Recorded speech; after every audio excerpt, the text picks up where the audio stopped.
se ha, digamos, vulnerado, debilitado o no la lucha contra la corrupción, contra la delincuencia, gracias al fallo del Tribunal Constitucional obligando o decretando la excarcelación de Ollanta y de Nadine Heredia. No es vinculante, ha dicho el señor Oscar Urriola, han dicho Ernesto Blume, es una mentira que debilitemos la lucha contra la corrupción. Sí lo han hecho, ha respondido Marianela Ledesma, una de las magistradas del TC que votó en contra del pedido de excarcelación de Ollanta Humala. Nos acompaña, como siempre es un placer tener al doctor Avelino Guillén, exfiscal superior. Doctor Guillén, un placer como siempre, muy buenos días y gracias por acompañarnos. Muchas gracias por la invitación y estoy a tus órdenes.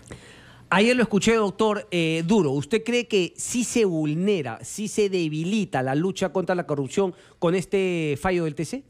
No solamente se vulnera o se debilita la lucha contra la corrupción, sino que se debilita la lucha contra el crimen, fundamentalmente contra el crimen organizado en sus diversas expresiones, narcotráfico, lavado de activos. Cualquier estructura criminal va a utilizar la línea jurisprudencial esbozada en esta sentencia para obtener la libertad de las personas que están detenidas durante la tramitación de un proceso. Esta es una sentencia, esta es una resolución del tribunal que tiene una finalidad política que no lo podemos obviar ni ocultar. Es impedir que otros peces gordos de la corrupción sean objeto de una prisión preventiva. Así de claro y directo. O sea, el objetivo ha sido ese. No es tanto Ollanta Humala o Nadine Heredia. Pero no es un poco fuerte, o sea, decir que ese ha sido el fin ulterior de los 4 magistrados que votaron a favor de esta excarcelación, o que finalmente, digamos, como diría el Chapulín, sin querer queriendo. ¿Cómo ha sido el tema? Es difícil creer que 4 magistrados dan una sentencia que después tenga estos, digamos, estos alcances sin querer queriendo. Pero los alcances van a dar lugar a esa situación. ¿Usted cree que, por ejemplo, cualquier otro líder político va a ser objeto de una prisión preventiva con este estándar tan alto que ha fijado el Tribunal Constitucional? ¿Va a ser factible? ¿Usted cree que un juez va a dejar de tomar en cuenta esta línea jurisprudencial del Tribunal Constitucional? Y aún más, ¿usted cree que los abogados defensores de estos líderes no van a utilizar estos argumentos? Eso está puesto sobre la mesa. Yo tengo que utilizar, yo como abogado lo haría de inmediato. O sea, quizás ellos no han tenido la intención, yo no estoy diciendo que lo han hecho deliberadamente, pero la consecuencia, me aclaro, la consecuencia de ese fallo es ese. Va a imposibilitar la imposición de medidas como de prisión preventiva.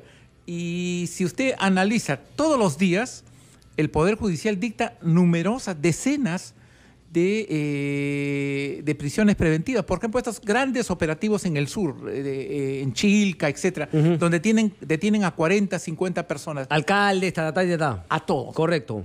¿Cuál es la base y el sustento para esa prisión preventiva? Son los audios. Son el levantamiento del secreto de las comunicaciones, las escuchas telefónicas donde se ve la articulación de esa organización. Con estos argumentos del Tribunal Constitucional, todas esas personas que están detenidas tendrían que ser objeto de una libertad, porque el Tribunal Constitucional, sin darse cuenta quizás, ha comenzado a valorar la prueba y eso no le corresponde al tribunal. ¿Qué le corresponde al tribunal para que la gente entienda? Porque claro, la pregunta que yo también le quería hacer, desde su punto de vista, con este fallo, ¿se vuelve en términos prácticos en una 4ª instancia judicial penal, en este caso el Tribunal Constitucional? De alguna forma se convierte en una 4ª instancia porque el tribunal no se ha limitado a lo que es su función, que es vigilar que los jueces han cumplido estrictamente con motivar adecuadamente las exigencias planteadas en el artículo 268 del Código Procesal Penal. Ok, que habla sobre la prisión preventiva. Exactamente, que son las exigencias, los requisitos. Esa es su función, pero ellos no. Ellos para fundamentar su posición han abarcado todo el proceso y han hecho una evaluación de todo el material probatorio como si fuera una 4ª instancia y prácticamente han dicho que el señor Ollantumala y Nadine Heredia son inocentes. O sea, la exigencia que ellos están planteando ahora es una exigencia como para un fallo definitivo. Hay una confusión. La medida de prisión preventiva es una medida cautelar, es una medida transitoria, es una medida provisional que puede cesar en cualquier momento. Yo puedo pedir que cese una prisión preventiva. No lo han hecho deliberadamente. Exactamente. No lo han hecho. Puede ser revocada, puede ser declarada nula. O sea, no es definitiva. Es por eso que, como es urgente y transitorio, provisional, esa medida no se exige al 100% un... Pero eso es otra cosa que argumenta Manuel Ledesma, porque le dice, o sea, ¿por qué hemos tenido que acelerar en la vista de este caso cuando ellos tenían todavía la posibilidad de agotar otros pedidos de pedir nulo la prisión preventiva? Claro, o sea, aún más todavía, inclusive cuando la Sala Superior confirma la decisión del juez Carguancho, ellos plantean un recurso de casación. Y antes de que la Sala Permanente de la Corte Suprema resuelva la casación, antes de que se resuelva, esto es, estando en trámite, ellos se van y plantean una acción de habeas corpus ante el Tribunal Constitucional. O sea, eso, por ejemplo, pudo haber dado pie a que el tribunal declare improcedente, porque no se había agotado en la vía ordinaria. Pero ellos inmediatamente prestos acogieron inmediatamente el pedido. Bueno, es su decisión. Lo sustentaron y se abocaron cuando tenían una salida para rechazar. Pero por otro lado, usted lo señala, Ollanta y Nadine tenían la posibilidad de pedir la cesación, la conclusión de la medida de prisión preventiva. ¿Por qué cree que no lo hicieron? ¿Creen que sus, digamos, intereses iban a ser mejor salvaguardados de alguna manera en el Tribunal Constitucional?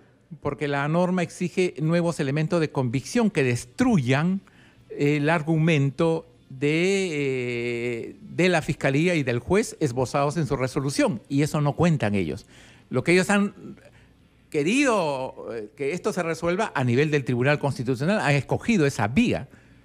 Y recuerde usted que no solamente plantearon uno, sino plantearon 2 o 3 habeas corpus en diversos lugares del país. Ellos comenzaron a ruletear. Entonces, esa es una situación que nosotros olvidamos fácilmente.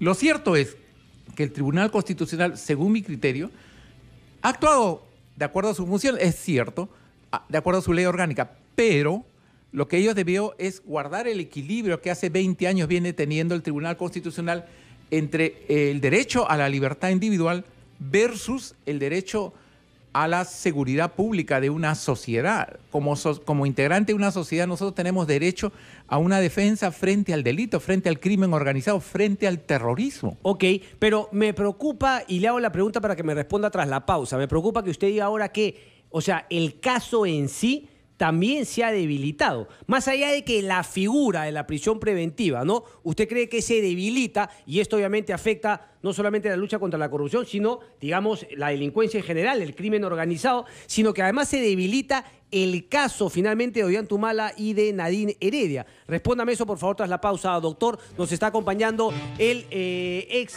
fiscal superior Avelino Guillén. Regresando con el ex fiscal superior Avelino Guillén. Doctor Guillén, le preguntaba, ¿también el caso o finalmente cree que el caso sí se mantiene, digamos, aislado de esta decisión del TC que para usted debilita un poco la figura de la prisión preventiva? El caso para la Fiscalía, según han declarado sus voceros, continúa para ellos igual, continúan con su estrategia y sobre todo continúan con su plan de trabajo. El caso ya terminó. Para el Ministerio Público le faltan solamente algunas observaciones que se ha formulado a las pericias que han hecho y que arrojan un desbalance, si mal no recuerdo, de cerca de 9 millones de soles en cuanto a la pareja. Entonces, la Fiscalía, una vez que da por concluida la investigación preparatoria, tiene 30 días de plazo, de acuerdo a la norma, de acuerdo a la ley, para elaborar su acusación escrita. Y entiendo que se va a cumplir rigurosamente con ese plazo. Espero que la Fiscalía presente una acusación lo suficientemente sólida que lleve a un juzgamiento y sobre todo a que el Poder Judicial en su momento dicte una sentencia condenatoria contra Ollantumala, Nadine Heredia y todos los que conforman su red. ¿Usted cree que hay esos o sea, usted cree que hay elementos de sobra para hacer una sentencia condenatoria? Por supuesto, las últimas dos declaraciones de Mameri y de Miglacio reafirma. Una, Miglacio ha sido contundente en señalar que el dinero que salió era ilegal. Era ilegal, era producto de contratos simulados, de coimas, de sobrecostos, de adendas, etcétera. Esto es un dinero producto de actos de corrupción. En consecuencia, se da el delito precedente, el delito antecedente en lavado de activos, de parte de una organización criminal de nivel internacional. Por otro lado, Mameri ha señalado que él autorizó el pago de el aporte de los $3 millones a Ollantumala en la campaña del 2011. En consecuencia, eso abona y adicionalmente más la declaración de Barata, de el señor Odebrecht, en mi concepto, sustenta adecuadamente la posición del Ministerio Público. Pero la Fiscalía tiene que tener mucho cuidado con su acusación. Tiene que, en mi concepto, fundamentar y atacar los puntos donde la Fiscalía cuenta con elementos probatorios. O sea, no abarcar mucho, sino apretar ahí donde pueda. Donde pueda ir sobre seguro. Yo preferiría y le pondría el acento en el tema brasileño. El tema brasileño, la corrupción de Odebrecht es un caso muy sólido. Están las agendas que además demuestran qué se hizo con el dinero. Las agendas no es tanto un diario privado, las agendas es un libro de contabilidad. Sí, es un libro de contabilidad. Es un libro de contabilidad, ahí están los balances, está todo. Entonces, la Fiscalía tiene que trabajar básicamente el tema brasileño en su acusación. Espero que así sea. ¿Usted cree, le hago la pregunta así a bocajarro, recordando, ¿no?, tiempos pasados, Sí, ¿es Eloy Espinosa Saldaña el ojitos de las agendas? Yo no tengo información, pero lo que sí puedo señalarle de manera categórica que el doctor Francisco Eguiguren no es ojitos. No es ojitos, Sí, eso lo porque tengo. esas eran las dos opciones, ¿no? Que sea uno u otro. Él, No. Espinosa Saldaña, manera de broma, dice, yo tengo no los ojos verdes, creo, los ojos azules. Yo no sé si es que, no me acuerdo que en las agendas haya habido una especificación de qué color de ojos eran, que eran ojos claros. En las agendas, cuando Nadine cita al doctor Eguiguren, lo menciona y pone Eguiguren, Pancho. O sea, no le pone un seudónimo, un apelativo, nada. Correcto. A él lo menciona. Por eso yo deduzco y señalo que él no es ojito, porque si no no lo mencionaría así. Claro, ya lo mencioné nuevamente con el nombre o solamente con el nombre. Exacto, ya lo identificó. Ahora, lo que ayer también declara es muy interesante, yo no lo seguía, tengo que admitirlo, es que, claro, la amistad digamos, la cercanía con Ollantumala viene a través de una persona en común que ha admitido, Eloy Espinosa Saldaña era amigo, y estamos hablando de Eduardo Roy Gates, que todos sabemos el papel que ha jugado durante el gobierno de Ollantumala, previo, durante el caso Madre Mía, etcétera, etcétera. O sea que hay, digamos, indicios para pensar que por ahí él sería finalmente el mencionado Ojitos. Bueno, eso ya lo dejo en el campo periodístico. Correcto, de las especulaciones tampoco, porque especulaciones. finalmente no sabemos, pero ¿le queda claro a usted que ese correlato entre, digamos, lo que ha ocurrido, lo que nos vamos enterando que ha ocurrido y las agendas, obviamente tiene un correlato ahí financiero, un libro contable que no es pues, no difícil de desechar? Las agendas tienen 3 niveles. Un nivel central, fundamental, que es el libro contable, el manejo financiero, Sí. las cajas. 2, el manejo político, sus contactos políticos. Y 3, el manejo judicial. Si usted analiza y está en el Con voto... el tema de Madre Mía se nota cómo ella iba manipulando ese tema. Cómo iba manipulando, Pero cómo por va eso es que usted manejando. también ha estado criticando ayer justamente en el panorama que todo esto muestra pues que todo lo que venía haciendo y que ha quedado demostrado hacía Nadine Heredia en las agendas, lo va a seguir haciendo ahora que salga para mover las influencias que obtuvo durante su paso por el poder. Ella está acostumbrada a eso. Ella dice, el juez se puede escoger, manejemos, coordinemos con el doctor Yalico. Sí. Es una subida. Pero déjeme hacerle la pregunta ahí nuevamente. ¿Por qué ella tenga la posibilidad y las herramientas para poder obstruir la labor de la justicia, basta para tenerla en prisión preventiva o tendría que haber no solamente la posibilidad, sino la prueba de que por lo menos lo haya intentado o lo haya hecho? Bueno, las agendas revelan que ella ha realizado una actividad de intentar, por lo menos, intentar manejar los resultados. Pero de en el caso Madre Mía, no en esta. Pero esa es una referencia y el Código Procesal lo permite. Es una conducta que puede ser repetida. Y acá, tanto más, si estamos hablando de un delito con una sanción muy alta, como es lavado de activos. Igualmente en el caso de Ollantumala, si Ollantumala, en el caso Madre Mía, compró testimonios y así se advierte o se desliza de los audios que fueron escuchados con autorización judicial, la justicia tiene fundadas sospechas para señalar que lo puede repetir. Ahora bien, supongo que la Fiscalía tomará las medidas del caso con la finalidad de evitar que se pretenda manejar el sistema judicial. Y entiendo que la Fiscalía ya está encaminada en el siguiente paso, que es la fase intermedia. Esto es la preparación de la acusación. Yo creo que acá la Fiscalía tiene que concluir su investigación. Ha fallado también eso, usted lo ha repetido una y otra vez, ¿no? Quizá todo, o sea, siempre dejaba el sinsabor, la duda respecto de que todavía no esté esa acusación fiscal. Claro, porque la promesa era que iba a estar en diciembre del 2017, y ahí se corrió. Y ahí se movió. Pero ellos habían omitido 3 testimonios que eran fundamentales. Mameri, Miglacio y Ginio Silva. Y Ginio Silva tenía un problema de salud y no puede declarar. En consecuencia, solamente nos quedaban 2. Y con la observación a la pericia, que ya entiendo se va a resolver en estos días, ya la investigación habría concluido, como lo ha anunciado el Ministerio Público en comunicación al propio Tribunal Constitucional. En consecuencia, es cuestión de tiempo.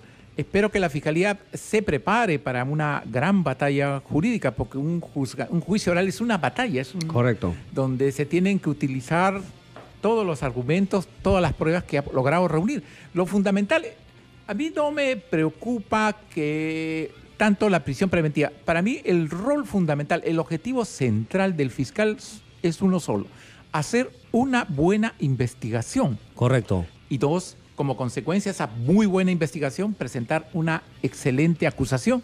Y 3, obtener un triunfo judicial. Al fiscal lo que le abona son las sentencias condenatorias. Eso es lo que a mí me interesa. Por otro lado, yo simultáneamente, en vez de estar gastando tantas energías en prisión preventiva, etcétera, yo podría trabajar otras medidas, como por ejemplo pérdida de dominio, hacer ver la manera de incautarle todo, porque a los corruptos, estas redes, lo que más les duele es que les quiten eso. Sí, es más, lo que han obtenido ilegalmente. Es bueno, aquí en el Perú, hazme el favor, te robas 10 palos verdes, 6 mesecitos en la cárcel y luego sales a disfrutar los 10 palos verdes que te gastaste uno para que abogados, billetones te saquen de la cárcel y ahí te quedas negocio redondo. Y además, como aquí en el Perú no hay sanción social, con esos 9 palos te vuelves socio del club más pituco y todo el mundo te decía, porque aquí es una sociedad un poquito cacacena, me va a disculpar usted, doctor Guillén. Y después vuelves a ser candidato y te vuelven a elegir. Y te vuelven a elegir, claro está. No pasa nada, ese es el problema, eso tenemos que cortar. Ese es el esfuerzo. Yo saludo el despliegue que viene haciendo usted en esa tarea un poco solitaria de poner el acento en los graves casos de corrupción. O sea, lo importante es eso, ¿no? Prepararse bien. El sistema judicial peruano es muy débil. Sí. Y eso lo saben. Eso lo saben. Por eso, a pesar de los videos, los audios, ellos van a negar. ¿Por qué niegan? Así dicen, la gente dice, pero qué cínico, ¿no? Niegan porque saben que el sistema es débil, es blandengue, se va a doblar. Y entonces ellos están confiados que van a ganar. Esa es la situación. Porque también están justamente los abogados que les dicen sí, porque todavía sale a cuenta seguir mintiendo, ¿verdad? Porque no es como en el sistema judicial de Estados Unidos que te dicen: no mientas, viejo, porque te va a salir peor. Por lo tanto, los juicios acaban antes y es más difícil que vengan unos abogados a decirte, por ejemplo, en Estados Unidos, ¿cuántos abogados vienen y te dicen, oye, no, tú has sido, no, niégalo? Aquí, allá, perdón, te dicen, bueno, así, bueno, lo mejor es anticipación finalmente, ¿no? Finalización anticipada. Aquí es el tema, ¿para qué, hombre? Si nuestro sistema judicial es tan débil que aquí hay que darle vuelta, que siempre te va a terminar favoreciendo. Y trabajar en las supuestas contradicciones. Usted me dijo que llegó a las 4 en una declaración y en otra dice que llegó 3:30. Ah, no, ese es un testigo inválido, ¿ya ves? Hay una contradicción. Pero ese es accesorio. Accesorio. Pero usted vio el hecho. Pero no, se equivocó, miente. Así como miente, estará mintiendo sobre lo central y te trabajan. Termina siendo el tema también, doctor, de ponerle finalmente... ¿Sí? Perfecto. Me quedo un bloque más con el doctor. Excelente. Hacemos una breve pausa, doctor. 8 de la mañana con 30 minutos y regresamos. No se muevan.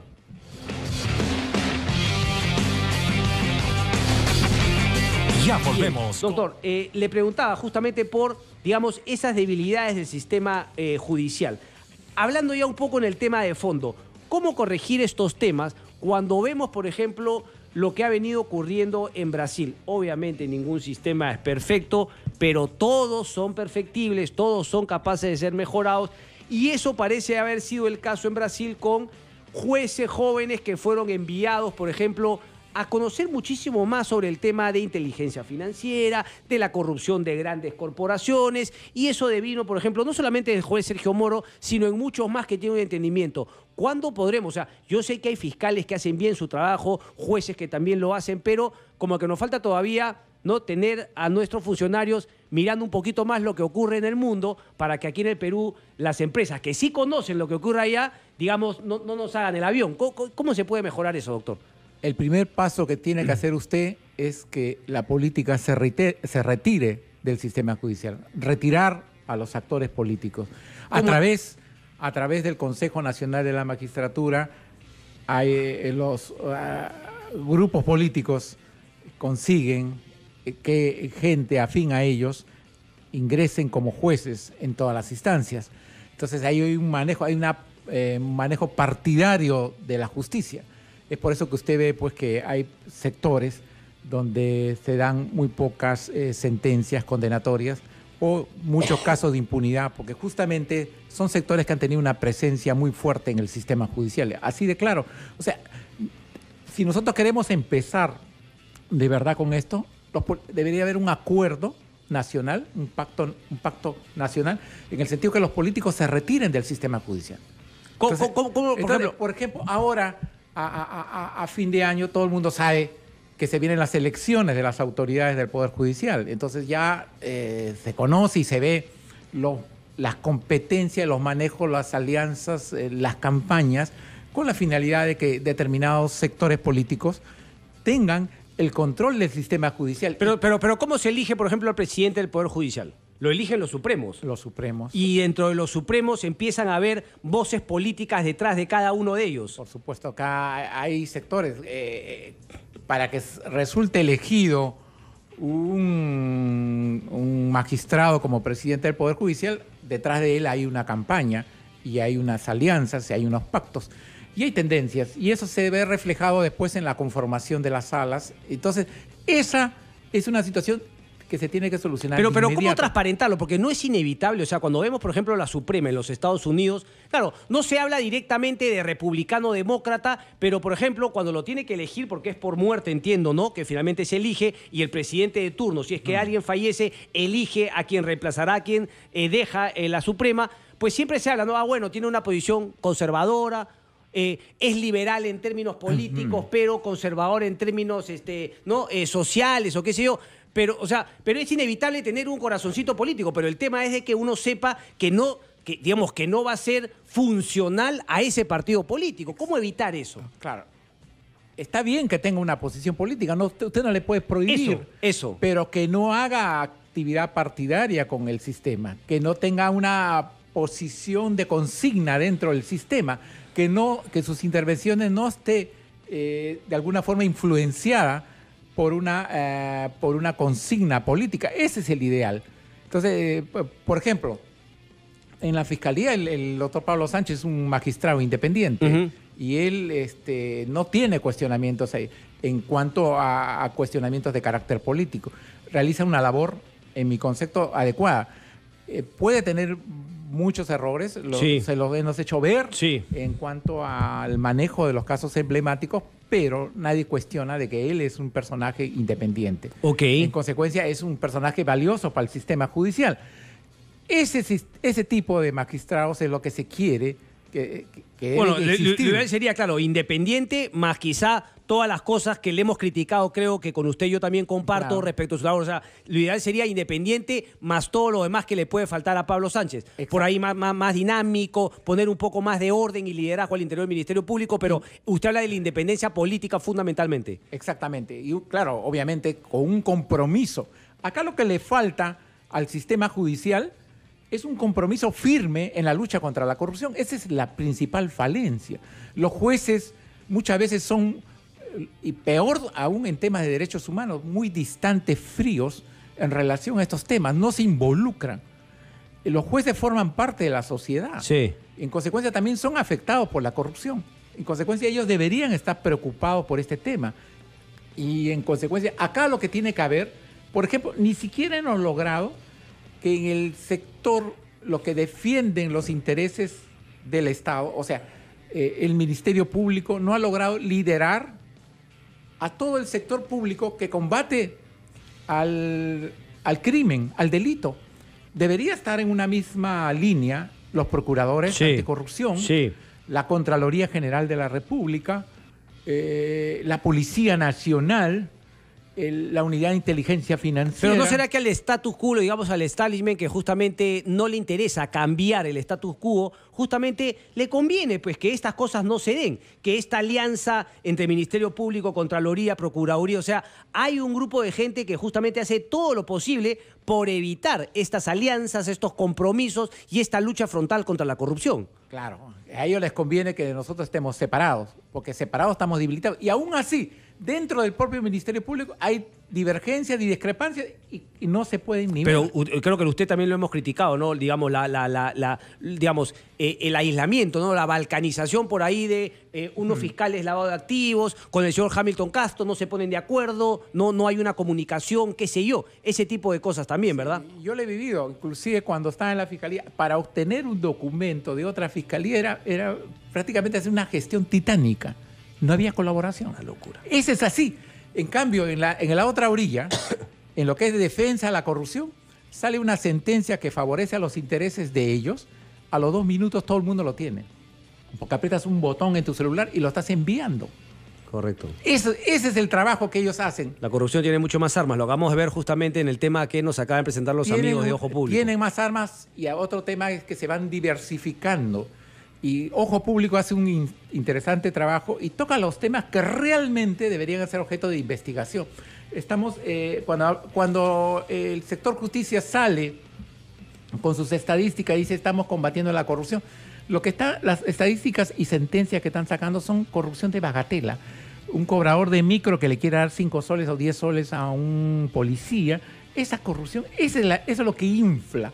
Pero la gran corrupción, lo que denuncian todos los días, Convoca, Ojo Público y DL Reportero, los casos que verdaderamente te van a romper el seso, eso no se investiga. Eso queda en impunidad.